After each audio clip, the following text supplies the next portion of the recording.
નમસ્કાર મિત્રો, સ્વાગત છે તમારું અમારી YouTube channel Gujarat jobs and ન્યૂઝમાં. મિત્રો, સરકારે આ કર્મચારીઓના પેન્શનમાં મોટો વધારો જાહેર કર્યો છે. આ વધારો તેમને આવતા મહિનાથી એટલે કે જુલાઈ મહિનાથી મળવાપાત્ર રહેશે.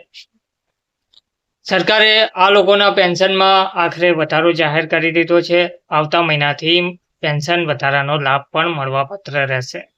વિગતવાર માહિતી જોઈએ તો સરકારી યોજના અંતર્ગત સરકારે આ લોકોના પેન્શનમાં વધારો કર્યો છે. તેમને આવતા મહિનાથી જે પેન્શન વધારાનો લાભ મળશે.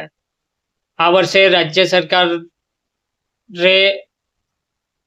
આગામી યોજાનાર વિધાનસભા ચૂંટણી પહેલા મુખ્યમંત્રી દ્વારા વિધવાઓ, વૃદ્ધો અને અપંગોને પેન્શન વધારીને મોટી ભેટ આપી છે.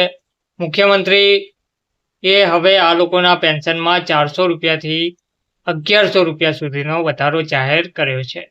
આનાથી રાજ્યના 42.60 લાખથી વધુ લોકોને ફાયદો થશે. મુખ્યમંત્રી નીતિશ કુમારે સોશિયલ મીડિયા દ્વારા આ માહિતી આપી છે. તેમના ટ્વિટર એકાઉન્ટ દ્વારા તેમને જણાવ્યું છે કે મને જણાવતા આનંદ થાય છે કે સામાજિક સુરક્ષા પેન્શન યોજના હેઠળ તમામ વૃદ્ધો, અપંગ અને વિધવા મહિલાઓને હવે દર મહિને 400 રૂપિયાને બદલે 1100 રૂપિયા પેન્શન મળશે. જુલાઈ મહિનાથી બધા લાભાર્થીઓને વધેલા દરે પેન્શન આપવામાં આવશે અને ખાતરી પણ કરવામાં આવશે કે આ રકમ મહિનાની 10મી તારીખે તમામ લાભાર્થીઓના ખાતામાં મોકલવામાં આવે. આનાથી 1,09,69,255 લાભાર્થીઓને ઘણી મદદ મળવાપાત્ર રહેશે તેવું જણાવવામાં આવી રહ્યું છે. તેમજ વૃદ્ધો સમાજનો એક કિંમતી ભાગ છે અને તેમના સન્માનજનક જીવનને સુનિશ્ચિત કરવું એ અમારી ટોચની પ્રાથમિકતા છે. રાજ્ય સરકાર આ દિશામાં પ્રયાસો ચાલુ રાખશે તેવું તેમણે જણાવ્યું હતું. ધન્યવાદ.